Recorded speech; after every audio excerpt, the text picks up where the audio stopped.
Welcome to a football show, Thursday edition, week number 9 in the SEC, week number 8 in the NFL. Welcome to the program. Get all your comments and questions in. Of course, we will talk to all of you throughout the course of the show. He is Zach. I am Braden. Zach, good afternoon, sir. How are you? I'm doing good. How are you doing? I'm doing great. I'm feeling as good as Russell Wilson, who apparently never gets jet lag. Just spends 4 hours stretching and gets 1 hour of sleep. That's what he told people. He's a fucking robot. Is he a real person? Is he a real person? We're not sure if he's a real person. Government drone. Government drone Russell Wilson and Super Bowl champion, man of the people, Russell Wilson. Okay, football show today. We've got lots of stuff to get to. The matchup with the Texans, of course, as the Titans go for 5 consecutive wins. This will be their 10th, should they get it. They are going for their 10th straight road win in the division, which is one of the most insane streaks I've ever heard of in the NFL. Of course, after dominating the Colts this season, they go for yet another division victory. So we're going to break down the worst rushing defense in the NFL, the Texans. We'll break down Ryan Tannehill and what we expect to see out of the Titans offense. We'll look at the matchup. Derrick Henry should be in full beast mode. So we'll cover all the different angles. We will talk a lot about the Titans stadium and the renderings and all the different vibes that are coming out about the new stadium. So we'll get to that. And of course, Tennessee, Kentucky in the SEC. Got a lot of big stuff. The least important cocktail party I've ever heard of. Florida and Georgia this weekend. So SEC Titans football show. It's right in the title there. Make sure you turn on all the notifications, of course. Turn on all the, all the little buttons you need to push, all the little bells, Zach. Make sure you push all those. It's easy. You just click one thing and then you click another thing and then it's all over. It's all done for you automatically after that. Just 2 clicks. That's all you need to go to YouTube, go to Facebook, go to Twitter, and just click on 440 Sports, Broadway Sports Media, at FWordsPod, at Braden Gall. Just click all the little stuff. And turn on the notifications for the 440 Twitter account, by the way, and the YouTube page. Like, you're not going to get pounded with, like, play-by-play updates during all the games. College, pro, hockey. Yeah, when someone gets injured during a Titans game, you're not going to get the same obligatory Ben Jones down on the turf. Ben Jones in the blue. Ben Jones in the blue tent. Game. Ben Jones is back on the field. Ben Jones is doing this. Yeah, we fucking know. Who's this for? Is this for the people that can't take 3 hours out of their day to watch a Titans game? Like, get a fucking life, watch a Titans game, and then you got all your answers. It's actually a really good reason to watch all of your favorite games on delay. Just skip all the commercials and avoid Twitter. And you can have a good time. Listen, I know beat reporters have to send out all the mandatory information to their followers. I get it. But, like, I just don't. The point being, you follow 440 Sports, you're not going to get play-by-play up. You're not going to get inundated with notification things and alerts and stuff. It's just when we got when we got a new show. Here's the new show. Here's the topics. Here's what we talked about. Come hang out with us. That's the goal of 440 and what we're doing. I think instead of saying going in the blue tent, I think that media members need to spice it up. They're going into the Navy tent today. They're going into the Cyan tent. Maybe the royal blue tent. They're going into the medical office, the doctor's office on the sidelines. I mean, just use different wording. Like, do you all have? Can't y'all just all defer to Jim Wyatt and just let him do those tweets? There's the two-tone hanky on the sideline there. Who knows what it is. D Good says, by the way, it's for me because I can't watch it from Western New York, dick. Hey, there are ways around it. Real fans would find a way. And Trey, first of all, shout out Trey. What's going on, Trey? How many F words until we get Braden sweating? I love the word fuck. I think it is the most versatile language. Our sponsors may not love that we're doing this right now. Pharmacy, Kingston Group, and West Liquors right there. Make sure you check them all out. Because they bring you the show for free every single Monday and Thursday. I think it's the most versatile word in the English language. I don't really have the filter around my kids the way I probably should. So maybe it's bad parenting. Maybe it's the best parenting. I don't know. I am all for as many F words as possible. I'm doing a show with a man calling himself the F words pod. Like, I'm good with that, Trey. I do. Thanks for hanging out with us, though, man. I do appreciate it. I think it's pronounced Tress. Oh, is it really? Yeah. I'm sorry, Tress. It's not. He just hates it. I felt really bad for a second, and then I was like, oh, I think you got me on this one. So turn on the notifications, give us a follow, check out the podcast, check out the YouTube page, do all that great stuff. And, of course, right up there, our awesome and amazing and wonderful sponsors, the Pharmacy, every single Monday. We're going for 6 straight Victory Mondays coming up on Monday, Zach. So check out the Pharmacy, your local burger parlor and beer garden right there. Still, the weather's still gorgeous, so go check it out. You can get out of there with a family of 4. I take my kids all the time. You can get out of there for like less than $50 Really good food, really good beer, great atmosphere, great place to hang out, and not distracted by all kinds of stuff going on. There's no TVs. It's just like, hey, focus on family and fun and your friends and some food and getting fucked up. How about that? There you go. And of course, if you want to do that all at your house, right there.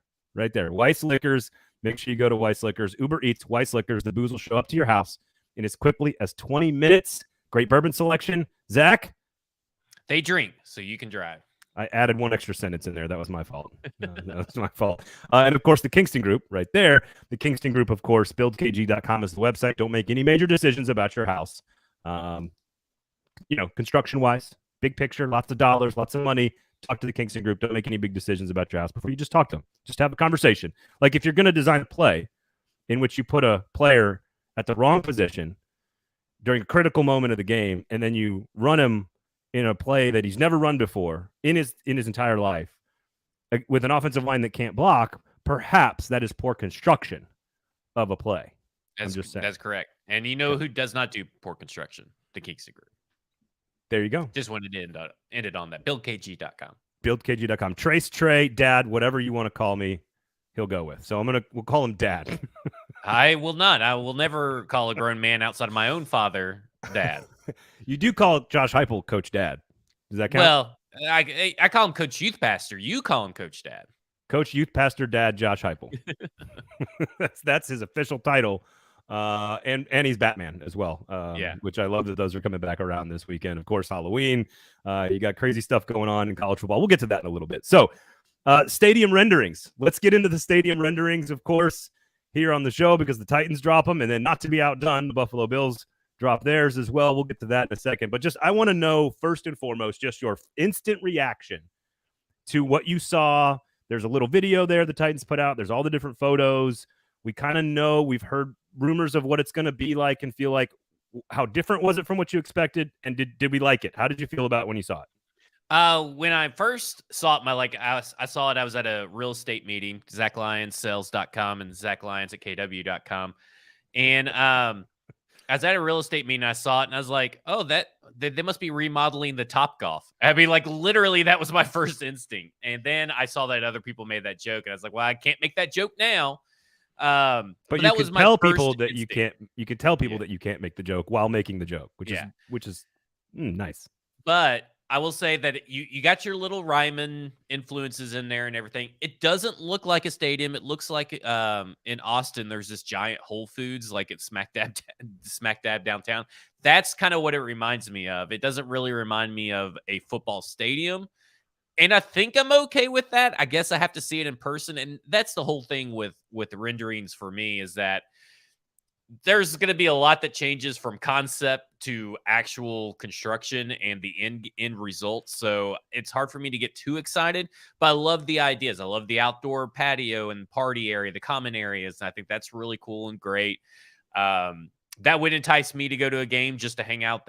Those spots, especially if maybe those are just standing room only tickets or something. They're like a little cheaper. Yeah. Yeah. Kind of like the Sounds do. I think it's very Nashville, not very NFL. And I think that's where I'm having a hard time finding that common ground.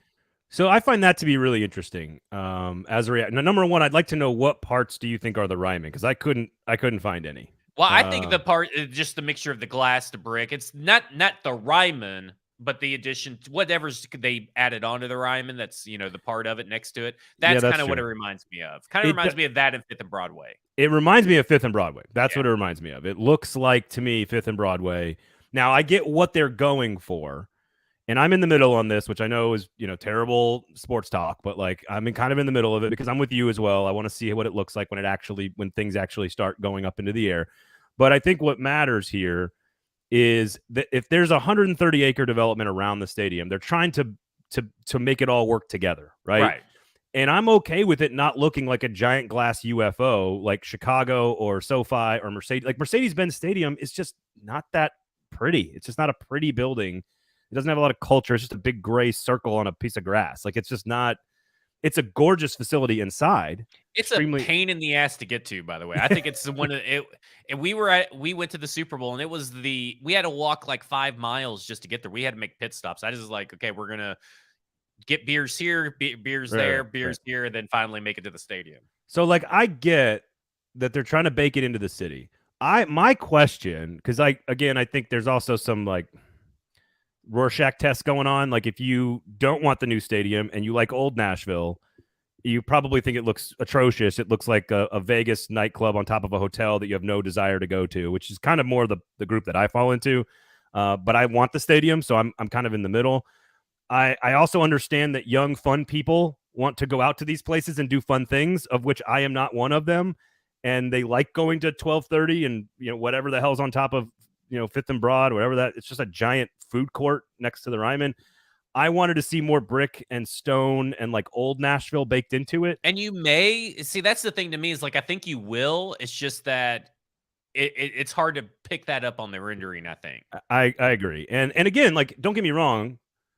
This is ultimately where I land. It could be way, way, way worse. We'll get to Buffalo in a second, but it just could be way worse. So from that standpoint, I think they did a pretty good job of like getting it where I think their clientele wants it, which is to feel like it's a part of the party downtown, baked into the buildings around it so that it feels seamless, so that it doesn't look like this eyesore of a UFO stadium just sitting there all glass. And so I think they did a good job of that. Well, especially, it looks like to me, if you're attracting people from out of town as well, because that's who you want, right? You want the people from out of town.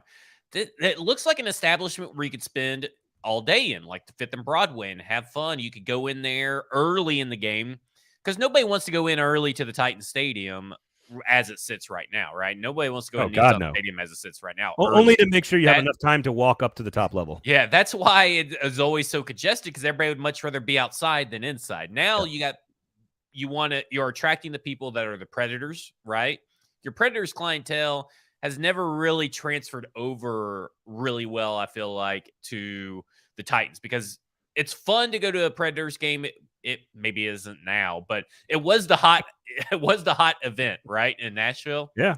And everybody would go. You would have all these, people from all around Nashville come in.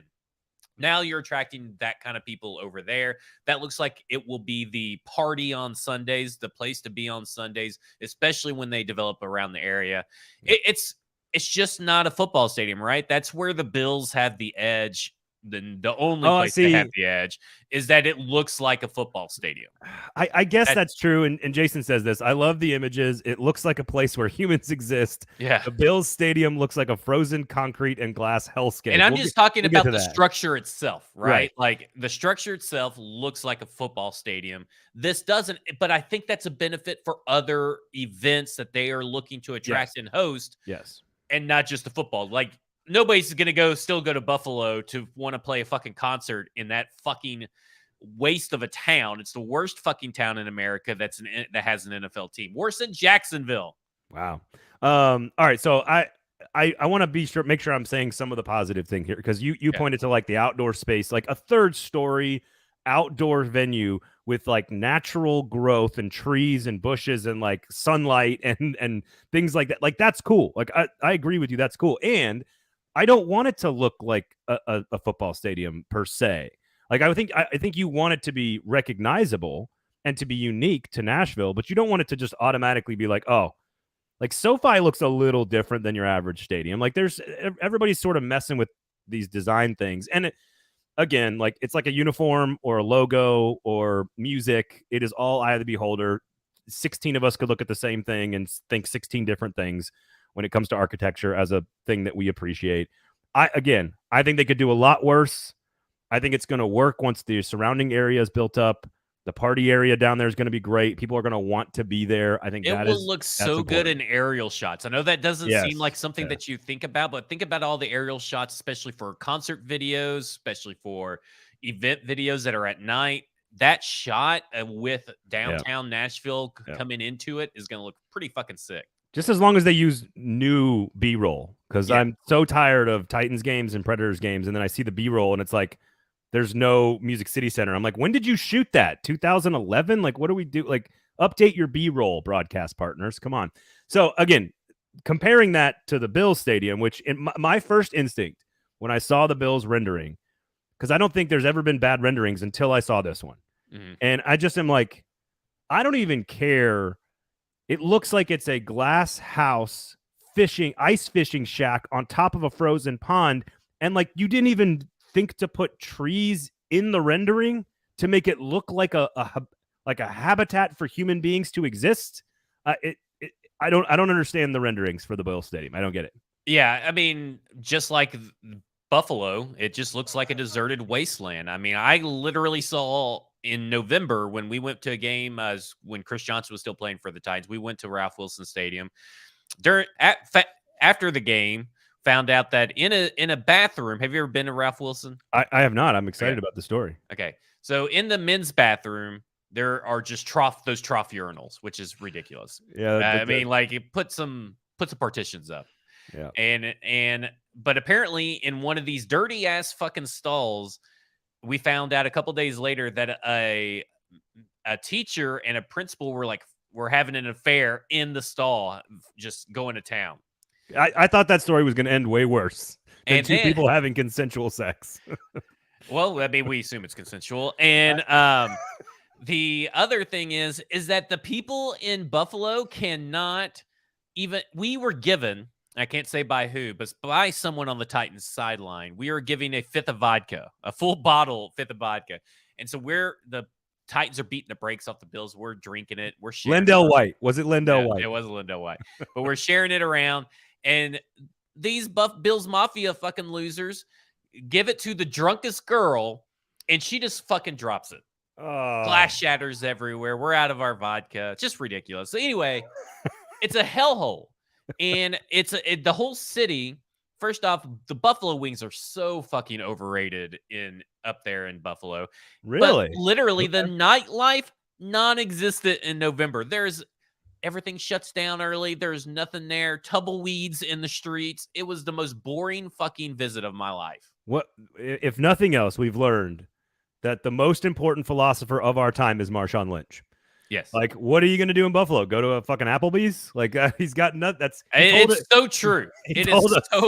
That is not an exaggeration. There is nothing to do in fucking Buffalo. I get it, and I believe in it. I also do not particularly enjoy the coverage of how the stadium is being funded in Buffalo, because then they compare it to the Titan Stadium without using any proper context, and that's neither here nor there. Well, that's just a pet peeve of mine. Is that your boy Jason Wolf that used to be down here? I've had conversations with him. I've tried to explain it to him. I'm not going to try it even anymore. I'm done trying to explain the differences between us actually spending money and us not spending money. It doesn't seem like it's that complicated, but whatever. So I thought renderings like were undefeated. Yeah, I thought every rendering that's ever been posted has ever been great in the history of all of life and mankind. It's the only time this season the Titans will beat Buffalo. There you go. The drunk women at Bills games are the worst. Yes. And he's in New York, so he knows. Yeah, he knows. All right, so there you go. I am with you. Let's hold off being extremist about the stadium until we see it rise out of the ground. I will say Geodis Park, they did a great job of tying that into the neighborhood, making it feel like it was kind of part of the neighborhood. I think that's what they're going for here. I know that brick and stone and like proper old school architecture is very expensive, and I understand that. But I think the glassification of this city is going to go out of style quicker than we think. And I just am concerned that everything's going to look like a Vegas nightclub in 30 years, because you have to build this stadium to last for 50 years. Like, we're not going to do $2.5 billion again in 20 years. Like, that ain't happening. So, to me, it looks like that it will. You think so? It'll go out of style? No, it won't go out of style. Sorry. Okay, I meant to say it will last 20 years. It's all the weird little ribbon lights, that are like on the hotels that are like straight lines and 90-degree angles. And I just am curious how long that lasts. I'm not an architecture guy. I don't know. So we'll see. All right, let's get to the game. Injuries, obviously a huge part of what the Titans are dealing with here. I'm going to start with the big one at quarterback. How concerned are you about Ryan Tannehill at the quarterback 0%. position? Nothing's changed since Monday's show. In fact, I'm even more confident since Monday's show, because he literally just walked out like it was nothing, and he was upbeat about his injury. He says, I feel a lot better than I did after the game on Sunday. Again, you may see him limping from the sideline to the huddle. You may see him just kind of sitting down when he's normally standing up on the sideline. At the end of the day, he's going to be fine. I'm not too worried. I'm not worried about Jeffrey Simmons. Was never worried about Jeffrey Simmons. I'm definitely not worried about Ben Jones. You're going to have to saw off both legs before he's going to miss a game. I'm worried about what the offense looks like with Ryan Tannehill at this percentage point, whatever that is. He had the ankle heavily taped on Thursday's practice. He went out there, to your point, he was walking out and being fine, catching some shit from his daughter, by the way, about the walking boot, which I thought was adorable. I do think it changes. It's funny because I think it changes what the Titans should do, but not what they will do, because you and I believe that the Titans should be doing more designed running with Ryan Tannehill, as part of adapting to the offensive line situation and what the defense is giving you. It doesn't have to. Yet they're not. It doesn't have to be this game. Like to me, right? This game is set up perfectly for basically how the Titans want to play football. Right? I mean, the only injury I am zoned in on is Nate Davis. That's what I'm here for. Okay. That's the only thing I care about. And we're not going to know anything about Nate Davis, it seems like, until Friday, or at the latest until Sunday, right? I mean, like, any of this stuff doesn't really matter throughout the week. I get that you kind of want to track certain things like, oh, well, when Bud Dupree was injured, how much did he get practice? Elijah Molden. Yeah, I'm not too worried. Yeah. Well, Vrabel already said Monday, I don't really expect any of those guys to come off, right? I mean, so like, let's put it to bed right there. I mean, he just told everybody they're not coming off, even though he says I don't expect. He pretty much said, right, exactly. I mean, it's always what he means between the lines. Yeah. When Davis is back, whether it's this week or not, what do you think needs to happen around him on the offensive line? Put Dylan Radins over at left tackle. It's got to be better than Dennis Daly. Anything is better than Dennis Daly, because even if the other guy sucks just as much as Dennis Daly, it's not going to change anything, right? You're looking for, you're basically on offense right now, just looking for a little change.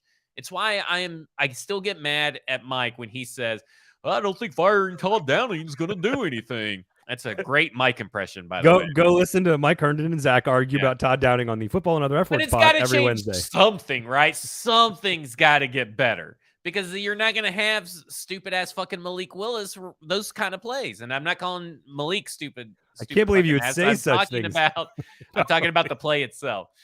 But I think it's ridiculous that people don't think that's going to change. But the only injury that matters is right now is the Nate Davis injury, because that is the one that you need back.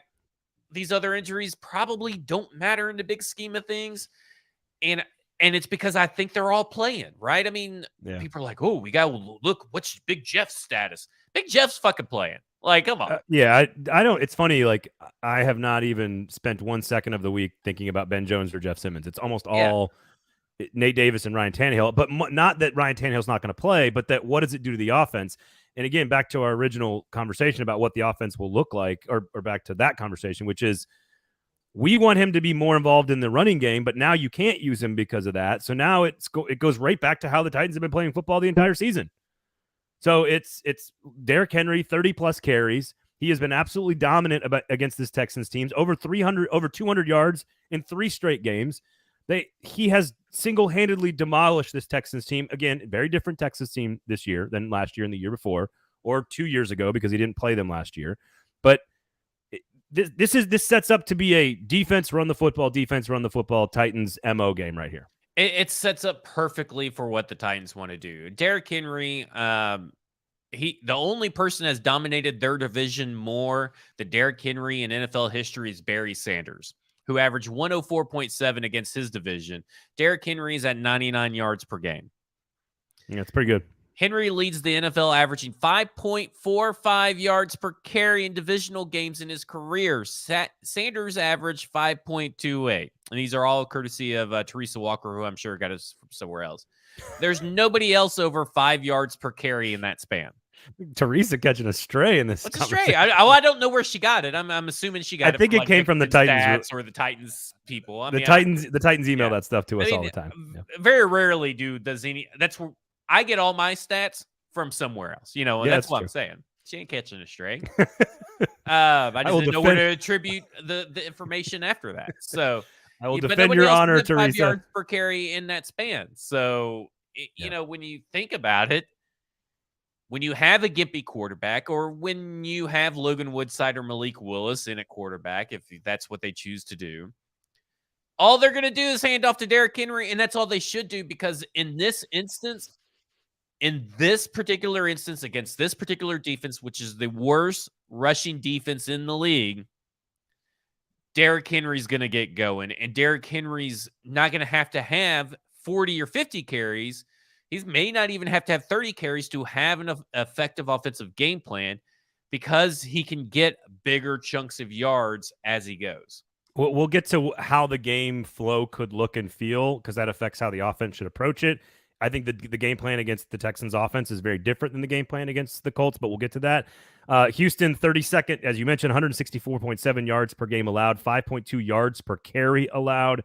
Again, right in where he's at. Again, Derrick Henry, 250 yards, 212 yards, 211 yards his last 3 games against this team. And he hasn't ripped one off yet this season, like a real one for the touchdown. And he's getting so close. And this offensive line sucks so bad. You want to know how bad this offensive line sucks, even in the run game? Please. They are dead last in yards per carry before contact. So that is an offensive line stat. Dead last. 0.6 yards before someone's touching Derrick Henry. Not even a full yard. 0.6. Someone's touching Derrick Henry, and he's still putting up numbers, and he's climbing the charts. This is going to be, you want to bet Derrick Henry 2+ touchdowns and over the rushing total. Well, and he only needs a couple to break like the rushing touchdown record and the total touchdown record. He didn't get him last week. Because he didn't get him last week. So is it? You said 0.6, right? 0.6 yards. 0.6 yards before contact. Let's just reiterate this for the good folks out there. If Derrick Henry's had 100, I don't know what he's got. Let's say he's had 100 carries. That means he's touched the ball. 134 carries, I believe. Close. 134 carries. That means every time he touches the football, almost all of his positive yards are after contact. Almost every single one of them. Because he's 400 and something yards after contact, I believe. It's insane. So imagine what it would be with Nate Davis back and with a good left tackle, and just imagine what it could be. Just a less terrible offensive left tackle.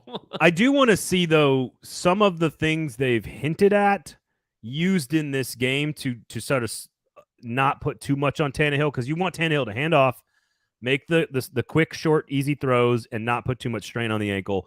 I want to see Dontrell Hilliard and Henry used together, and maybe let them do some stuff together, whether it's wildcat, whether it's pass to Hilliard, whether it's run with Henry. Like, use those two guys together. Use Chig. I know you're big on using Chig more. Use Chig a lot more.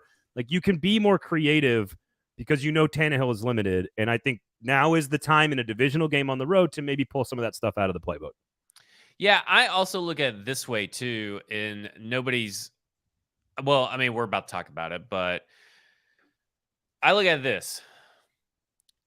Someone put out, and you're not going to believe that someone actually took the time to do this, 5 different routes that Mason Kinsey ran against Kenny Moore, and how open Mason Kinsey got in all of them. Literally took all 22 coaches' film and put that out there. That's commitment. Yeah, it's borderline stalkerish. And the reason I bring that up is because, he was open, and he eventually got open, but they were long developing routes. Now, whether he was running them too deep or that is the actual play design, I don't know. But they did literally, we talked about this on Sunday or on Monday. On Sunday, they did nothing to help the offensive line in play design and play calling, and that has to change this week. Yep. You can't do that. Whether it's Malik Willis behind there, because that's not going to help Malik Willis, right? Or Logan Woodside's definitely not going to help Logan Woodside. Or it's a gimpy Ryan Tannehill. You have to shorten the length of the field for these wide receivers. Like, the only time I think I would enjoy Willis in the game is like an obvious rushing situation where everyone already kind of knows Derrick Henry's going to get the ball. So if Ryan Tannehill's in there, you know it's either going to be a short pass or it's going to be a handoff to Henry. Then you can do the RPO stuff or a zone read or a speed option, or you can do something, because the only thing I think I trust Willis to throw is a screen pass at this point. So, like, I think you can be creative with him, but it has to be in a situation that is conducive to what you're going to run with him. You can't you can't go out there on 3rd and 10 and put Malik Willis out there. Like that's Yeah. that's not going to work. So I do think there could be some intrigue there.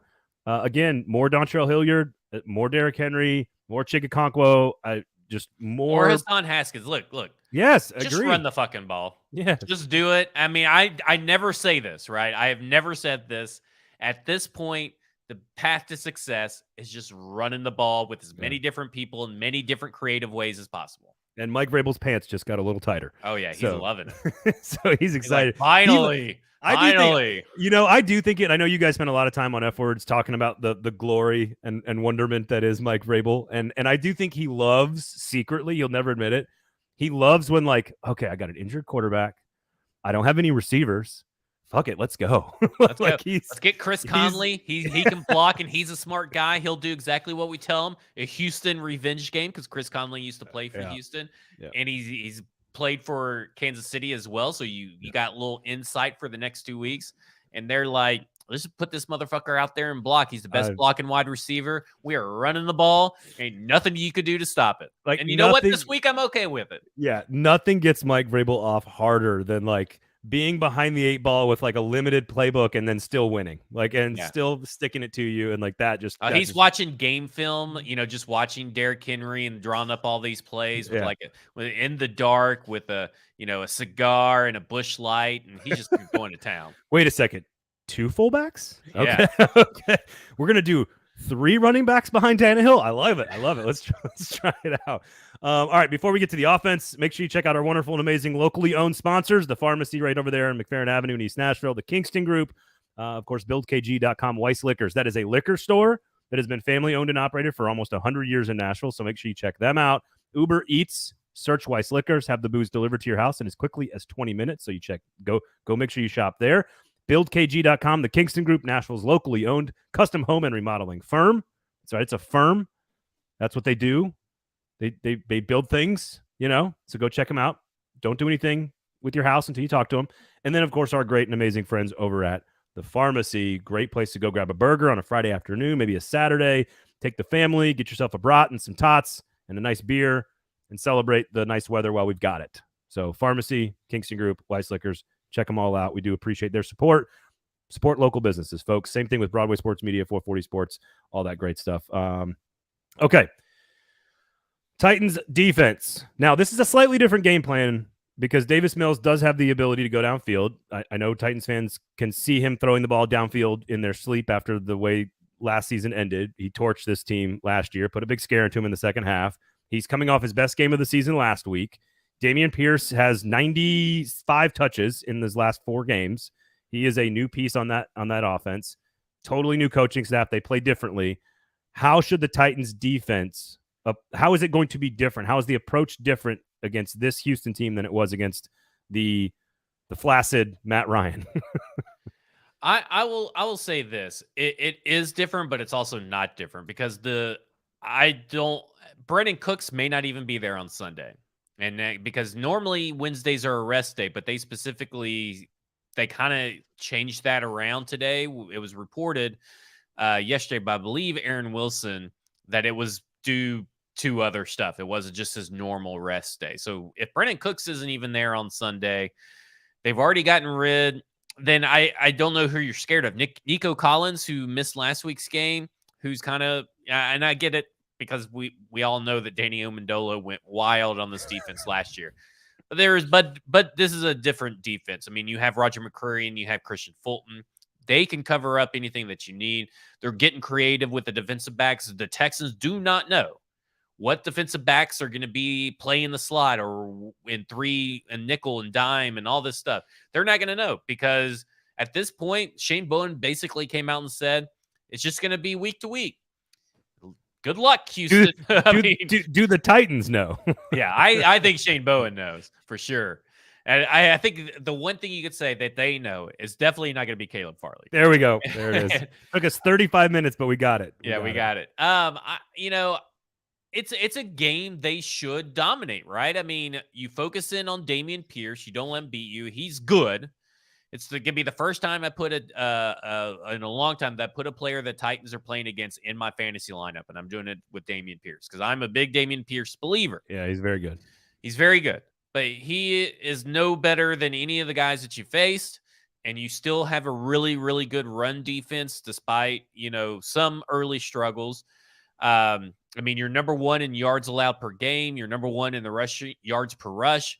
You're number one in third down defense. You're fourth in scoring defense, fourth in forced fumbles per game. You're tied for the second most interceptions. You're tied for fourth in takeaways per game. You got red zone defense. You're seventh in sacks per game. You're 12th. And the Texans' offensive line is not exactly a bunch of world beaters. Now, this is a game they should dominate. It's the Texans. Here's exactly, and they've had like a weird history. Obviously, the interesting thing is that Davis Mills he is more of your actual NFL passer, where he can actually challenge you down the field. Maybe he doesn't hit those passes. Maybe he's not hitting open guys. Maybe he misses them. Maybe he's under too much pressure. But Matt Ryan, there was no threat. There was no threat to go down the field with almost anybody. And I do think the Texans will at least make them think about that part going down the field.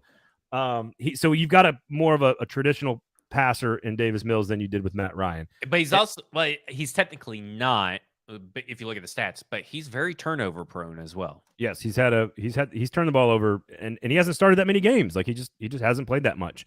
I do think Pierce is a dangerous piece because he's got a lot of Barkley to his game. He's not as good as Saquon Barkley, so let's not go crazy here. But Barkley found a lot of room, and Taylor at times, there were some moments where you're like, okay, that looks like it could have been broken for a longer play. Some of that is just Taylor being special because the Colts offensive line hasn't helped him. So you can see it kind of forming though. Like they have an ability to go down the field more. They've got a better running attack, and the Titans got gashed by Barkley. Like you can kind of put it all together, but that's only if you're playing worst case scenario, in my opinion. Yeah. It's just one of those games where it's like everything is in the Titans' favor, right? The defense, the run game, basically everything that you could want. You get to play indoors. You don't have to worry about weather or wind or anything like that when Randy Bullock goes up and lines up to kick or anything like that. Stonehouse should have a hell of a day. Everything that the Titans love to do, special teams, defense, and running the ball should all work. That probably means it won't work because, it's just one of those games where it's just like, they lost to the Texans last year because Ryan Tannehill turned the ball over. So and you basically just got to remember not to put Ryan Tannehill in any shitty situations when he's injured. If they can avoid doing that, and then they could just rely on the thing, they should dominate. This should be the highest scoring output by the Tennessee Titans this year and the lowest scoring output by an opposing team this year. This should be that. Why on earth would you expect the highest output? It's not that hard. It's not like they're scoring 30-something points. I mean, what is that? The highest scoring output for the Tennessee Titans ain't that much. No, I agree, but like you still don't have any offensive playmakers on the outside. They just got to score 25 points. That's all they got to do. Okay, maybe you're right then, but like your quarterback is injured, your offensive line is in shambles, and you have no playmakers on the outside. I don't know why they should be good. I'm expecting this to be a dogfight that is, again, like 13-13. I think if their rush defense was good and they hadn't just cut their leading tackler, I am never even attempt to pronounce that name, that KGB or something like that. KGH, I think. And if they hadn't lost him, they don't have their best pass rusher. They also are the worst run defense in the league, and they just got worse. It should just be a Derrick Henry game. It could be a 4-play offensive drive where Derrick Henry just rips one off almost. I'm not going to say every time, but it's going to be running the ball, running the clock down, and the defense is probably going to get a pick 6 or a fumble 6. Trace, Trey, and Dad says it's been a bit since the Titans have faced a quarterback that is a threat since Josh Allen in week 2, and I would say Derek Carr. And they still have it.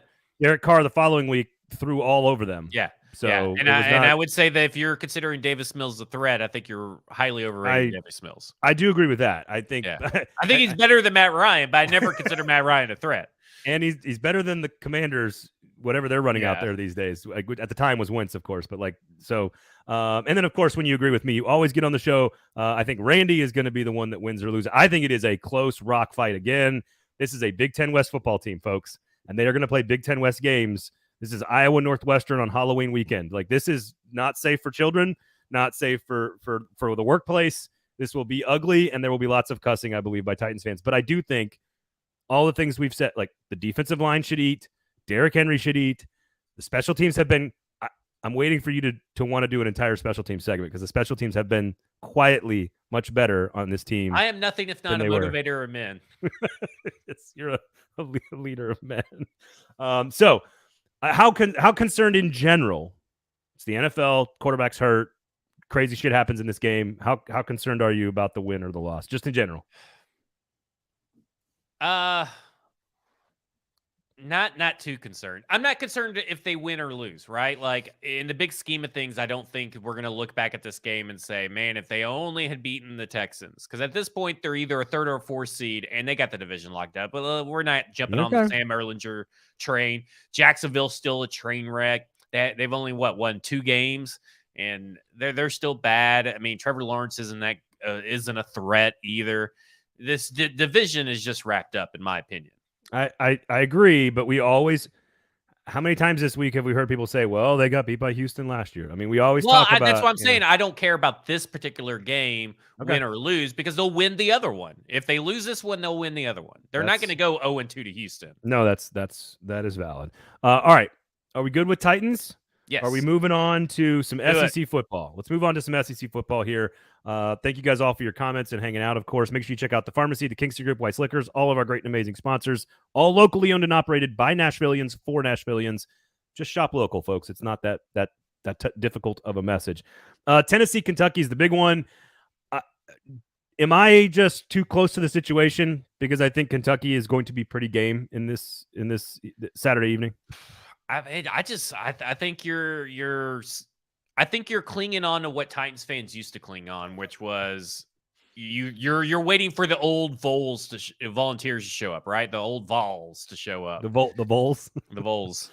I do that for in football and other efforts to piss off one of our listeners. But you're waiting for the old Volunteers team to show up and to drop an ups and to get upset by Kentucky. It's possible. But are you really going to bet money on it? I mean, like, to me, it's like, I know people still are all about Will Levis being an NFL quarterback and all the intangibles and all this stuff. And I like Rodriguez as a running back, but what matchup are they better than University of Tennessee in? That matters. So that's the great question. And to your point, and Trey asked us about the 12.5 line, the point spread there. And to your point, who am I betting money on? I actually have money on Tennessee. So sorry, Vols. I have money, Vols minus 12. I think they cover in the fourth quarter. But I do believe that Kentucky is uniquely qualified. And you just asked about the matchups. Yeah. The way you stop Tennessee's offense, which is not rocket science, it's been around for a while. But it's hard to do. It's easy to theorize, hard to put into action. You know exactly what is happening, and you know how you need to try to stop it. The question is, can you go out and execute? Do you have the athletes to do it? And you need a really good defensive line that can stop the run with 4, 5, 6 guys. They've got that. To attack Tennessee's secondary, you need a big arm quarterback and receivers that can go down the field. They've got that. The one thing I'm not sure about, or the two things, is do they have the skill on defense on the outside to play man-to-man coverage on the receiving core for Tennessee? That's a major question because even Alabama lost Jalen Hyatt like 6 times. So you've got to have the right personnel in the right places, and they've got a lot of it. And I think and rivalries are fishy and weird, and Tennessee could be looking ahead to Georgia. Like, I'm still laying the points and taking the Vols. I think this is going to be a very close game within a score until you get to the fourth quarter, and then the dam breaks. Will Levis turns the ball over because the offensive line sucks for Kentucky, and Hendon Hooker hits 2 or 3 big plays down the field. They score like 3 touchdowns in the fourth quarter, and they put like it's 24-17 going into the fourth quarter, and it ends like 42-21 or something like that. You know? I mean, isn't it the best thing for Kentucky to do is just to run down the clock as much as possible when they're on offense? I mean, isn't that the best thing to do? And just try. That's one way of slowing down technically in offense is to keep them off the field as much as possible. And they've got Rodriguez can do that. Like exactly. He could do it 38 times for 210 yards. Like he could do that. Tennessee's pretty good against the run. They only had like 15 minutes time of possession last year against Kentucky because both teams kept hitting big explosive plays. So Tennessee doesn't care as much about TOP, but they care a lot about number of snaps. How many plays are you running? And if Tennessee's running 40 plays, that gives Kentucky a chance. If Tennessee's running 70 plays, Kentucky has no chance. There's a lot of parallels to this game and the Titans game. I feel like it's, the way to win is, the Vols should win, right? But this is a rival, and anything can happen, right? And it feels like this is exactly for Vols in Kentucky. And it's gonna start pissing me off. It is. That's the whole point. And and Tennessee and the Texans. But the problem is that because of the way that the college football playoffs and the path to get to the championship is constructed, losing to Kentucky is not a good thing. Like you can lose, like the Titans can lose to the Texans and be all right. Yeah. You don't have any margin for error. Yeah, you don't have any margin of error. But I will say, I'm fairly confident UT is going to walk away with the win. And I, again, don't think it's going to be as close as what people are expecting. No, and listen, I have money on the Vols. So I obviously agree with you on this one because I think that number is a little low. But I think it's going to be low because, again, it may not be like UT Martin. It's and again, think if you're a Tennessee fan, you've got to be just so happy with how the schedule has sort of played out, where you get you get a tough game, and then you get a break, and then you get a tough game, and then you get a break, and then you get a tough road trip, and then you get a break, and then you get Bama, and then you get a break, and then you get Kentucky. This is where it gets a little trickier. Kentucky, Georgia, and South Carolina. Like you got to be. Here's the thing: they've just got to be up. They were up for Florida, they got the win. They were up for Bama. They got the win. They were way up for LSU. They got the win. If they are up for this game the way they are supposed to be, they win the game. And it's at home. This is about keeping 18 to 22-year-olds right here. Yeah. Just keep them right here, even, flat for you listening on the podcast. That's why they have the youth pastor on Wednesday. Never too high, never too low. Yep. Just right here with youth pastor dad Josh Heupel there. Let's see. I think that's about it for Tennessee. I like the Vols. Lay the points. There you go. Yeah, I agree. I think it's going to be easily a 20-point win by the Vols. Minimum. Let's get ready for number 1 versus number 3 next week. Sorry, that is going to be spectacular. If Georgia can handle its business, they're not going to lose. But I think we're going to learn who the number 1 team in the country could be this week. And even though it's the least important world's largest, maybe we should have called it the lamest cocktail party. Maybe. It's the world's smallest cocktail party? It's a cash-only bar at a wedding, and then it's just one red, one white, and one beer, and that's it. I would never go to that wedding, by the way. I only go to weddings that have open bar. Yeah. That's like a George Thorogood song gone terribly wrong. Listen, the game's not that important. Georgia's going to win, but it's a fun game. It's a rivalry. It's a great party, blah, blah, blah, blah, blah. The key here is what I want to see 2 things from Georgia. If you're a Tennessee fan, these are the 2 things I'm watching. If you're a Georgia fan, these are the 2 things I'm watching. I want to see the secondary, which is extremely talented, be tested by Anthony Richardson and succeed. And I want to see Stetson Bennett go down the field, because the one thing that can beat Tennessee is attacking their corners down the field. Missouri dared Stetson Bennett and Georgia to do it, and they couldn't do it. So this is all about, I want to see Georgia flex its muscle a little bit and show everybody that they're the number 1 team in the nation. Because if they are, they'll cover the 3-touchdown spread fairly easily, and they will be very confident going into a home game against Tennessee next week. So that's and Ohio State's got a tough game with Penn State.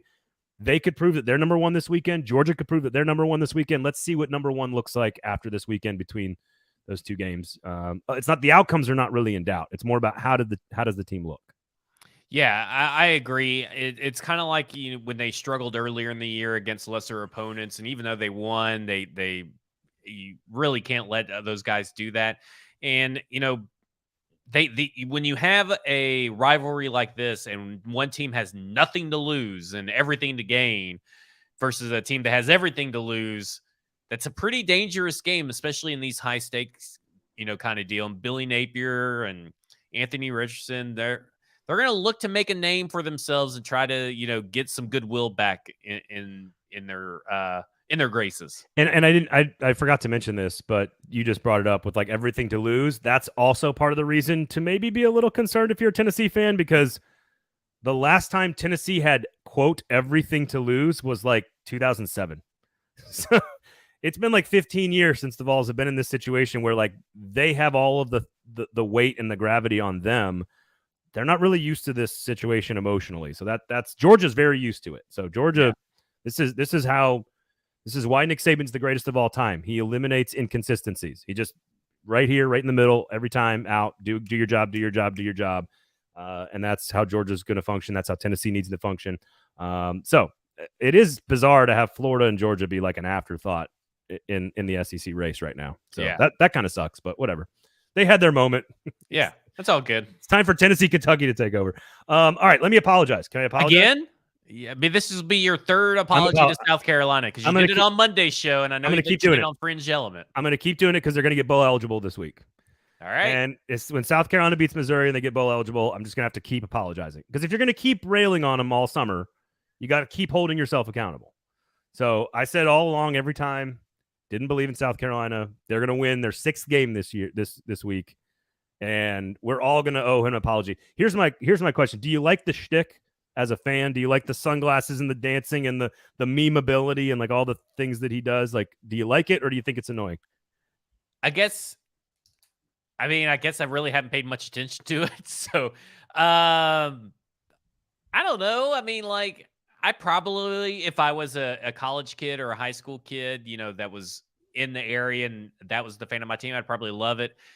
Now, maybe, like, I don't know. So I'd have to see it. Do you remember the TikTok where he puts the sunglasses on at media days and he goes crazy? And so what happened is Mark Stoops comes out at media days and is like, we don't need sunglasses to build a program. Like, Mark Stoops took a shot at him at media days. So then when South Carolina beat Kentucky in Lexington, he does the sunglass thing again in the locker room and he's dancing. He's doing all the whole thing. If you look at the internet on Saturdays and South Carolina's losing by 30, he's always cheering. Yeah. Like, there's always these photos of him being like, yeah, we're down by 3 touchdowns. It's all kind of shticky, but it's all kind of Steve Spurrier-ish. Yeah. Like, there's some, like, if you're going to troll me, I'm going to troll you back. We're going to have some fun. Like, I think football's fun. I think people should have fun doing it. I think Shane Beamer's fun. And if you're winning games like this when no one thinks you should be, have fun, celebrate and have fun. Like, it's a game. Let's not take everything so stinking seriously. The way Jimbo Fisher is right now at Texas A&M. This will be an interesting matchup, though. Lane Kiffin versus Jimbo Fisher, Ole Miss, who just got their bell rung by LSU, and Texas A&M, who's just 1 week they're good, sort of good. 1 week they're bad. And which dam is going to break here? It's kind of like LSU and Ole Miss last week. Like, who's going to come out of this unscathed with a little bit of more credibility built up? Ole Miss is favored on the road, but as Lane Kiffin said this week, it's a top 5 roster and a top 5 place to play. And right now, if you're A&M, aren't you pretty pissed off at the world? Like, I would be pretty motivated in this game. And we get to see the true freshman 5-star quarterback, Connor Wagman, hopefully takes over as the starter, and we see what he's capable of. And again, hopefully Jimbo Fisher gets out of his own way and stops taking everything so serious and, moves on and lets the freshman run and maybe hires an offensive coordinator in the offseason. How about that? Just like the Titans. There you go. Just like the Titans. Why so serial? I can't wait to see how Ole Miss handles the situation, though. It's going to be a lot of fun to watch. Keep an eye on Zach Evans, see if he's healthy or not. Auburn hosting Arkansas. You got to give the kids credit at Auburn for playing hard, right? Through all this garbage that's happening. Yeah, especially since you've tried firing their coach like 5 times this year. I haven't tried anything. He's going to be fired. Like, he's going to be fired. I'm giving the guys credit for how hard they've played in the face of all the drama and the noise around the program, honestly. But they've also given up almost 800 yards rushing in 2 games.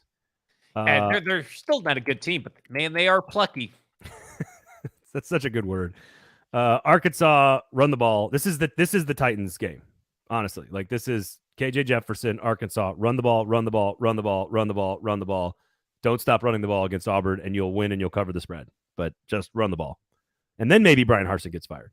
I'm not trying to fire him. He's going to get fired. I don't know what they're waiting for. I mean, they're just, I guess, wait until the end of the year. I mean, what's the benefit of firing him now? Nothing really, right? You can have more conversations. I mean, the only reason they haven't fired him is because they would have to put a interim coach in place who also is a Boise State guy, and like they don't have like a good interim option. That's the only reason he is the interim coach. Yeah, like he's his own interim coach. They're doing the athletic director search right now, so they're going to pick out their athletic director and then make all this stuff happen after that. But they're playing hard, man. I'll give them credit. That Auburn team's played hard. Arkansas, I think, will win pretty easily though. So I think that's week 9 in the SEC. I think that's week 8 in the NFL. Everybody enjoy the weather. Have safe Halloween amateur hour this weekend. Be safe out there. I know I'm not doing anything. I'm parenting 2 nights flying solo, so I'm not doing anything this weekend. Yeah, I'm just chilling. Just watching ball, having fun. If you want to go grab a burger, make sure you go to Pharmacy, of course, over there on East Nashville on McFerrin Avenue. They got a location downtown inside the new Titan Stadium down there, so go check that out. BuildKG.com for Kingston Group, and of course, Weiss Liquors. Make sure you swing by if you want to stock up on all your booze needs for the weekend on your way out of town, or just Uber Eats, search Weiss Liquors, and have them deliver the booze right to your house in as quickly as 20 minutes, Zach. They drive, so you can drink. Is that about it? That's about it. I think that's about it. Thank you guys all for hanging out with us, man. Stoney and Dad, we appreciate you guys for hanging out. Thanks, everybody, for commenting. Turn on the notifications. Rate, review, subscribe. Just share the show, too. Just, like, hit retweet. Tell somebody about it. We really, really appreciate it, growing this thing from the ground up. We do. Zach, always a pleasure, my man. Thanks for hanging out. Follow him on F Words Pod on Twitter, F Words Pods. The Football and Other F Words podcast, everywhere you get your pod. Sign up at Broadway Sports Media for an insider pass as well, and listen to all the other great and amazing shows from the 440 Sports Network. For Zach, I am Braden. Have a great and wonderful weekend, everybody. This has been a football show.